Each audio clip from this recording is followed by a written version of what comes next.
Hello, welcome back to a postponed meditation series with Jasmine. It's been a while since I've done one of these, but that's okay because with life, everything is a constant evolution. And don't mind me, I'm gonna be doing cardio, multitasking.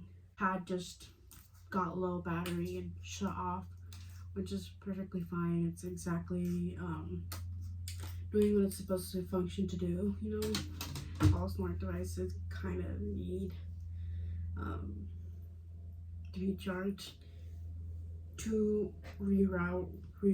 Anyways, thank you for joining today on this meditation guided freeform rant, and I will try and keep it briefly short to mid-length to under 10 minutes to 5 minutes, but I just wanted to welcome back from the outtakes break time, theater break time. It's metaphorical. Anyways, so I'm here to kind of talk about how you can plateau out of that burnout perspective shift of when you feel like you've hit a flat tire or something, or a flat leveled mountain, and kind of alleviating to higher realms of self-acceptance and mellowness, as like you're not always gonna have your laundry done 24/7. You're not always gonna have your phone charged at 100%, 99%, 24/7. You're not always gonna have those nails perfectly cut to an extent 24/7. Whatever analogy you want to use, you're not always gonna have your food alignment of like fruit baskets in alignment 24/7, because your nutritions sprout, but you need to be consistent. And if you're someone, as I identify as an overachiever, and I mean, whatever, it varies by differentiation, and depending if you have like a diagnosed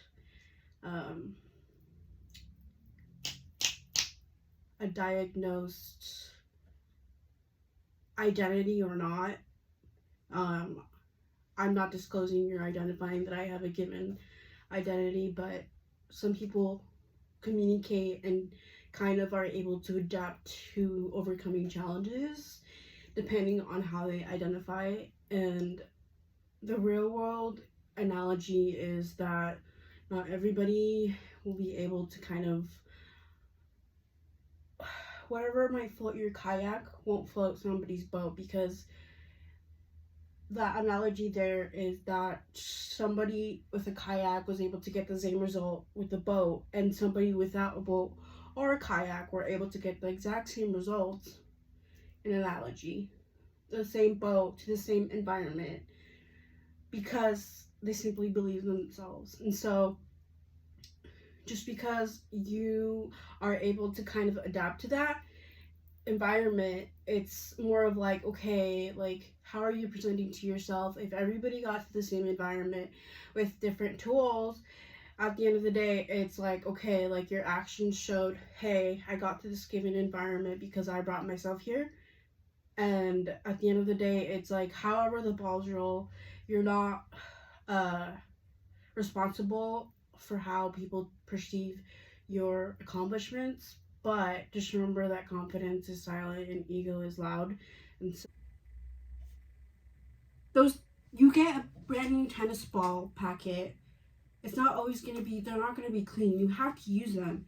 When you get new makeup or you get a new set of XYZ, they're not going to be new. You have to use a product. You have to use a given manufactured man-made product. And so it's that analogy of like,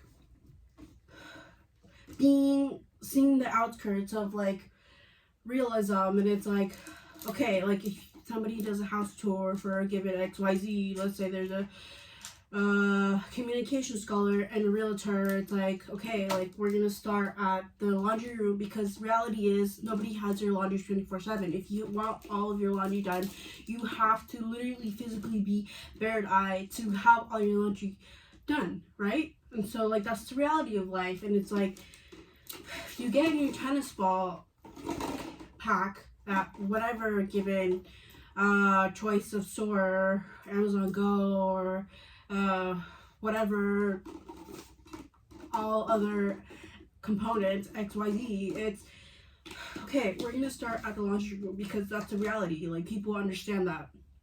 People understand that your tennis balls are always gonna be aligned, untouched, clean, solid, brand new, 24/7, right? That right there is building credibility, because you're able to kind of establish that, like, hey, I get you, I get first given theater play character that's able to kind of have those first person perspective of like, hey, I understand what you're going through, so like I'm able to build credibility. A character 2 doesn't have any credibility because I don't understand what you're saying. Character 3, which is exactly like character 1, is able to establish that credibility, and character 4 are simply same boat as character 2, which doesn't matter because no context is here on the media, and no one understands analogy on the media. So yeah, anyways, kind of understanding how like when you plateau in life, I got this from Amazon, and now I'm kind of establishing like, okay, I plateaued, how can I get to overcome that plateau?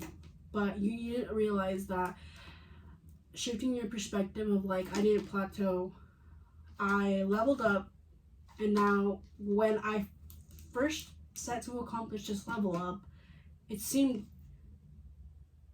like a marathon, right?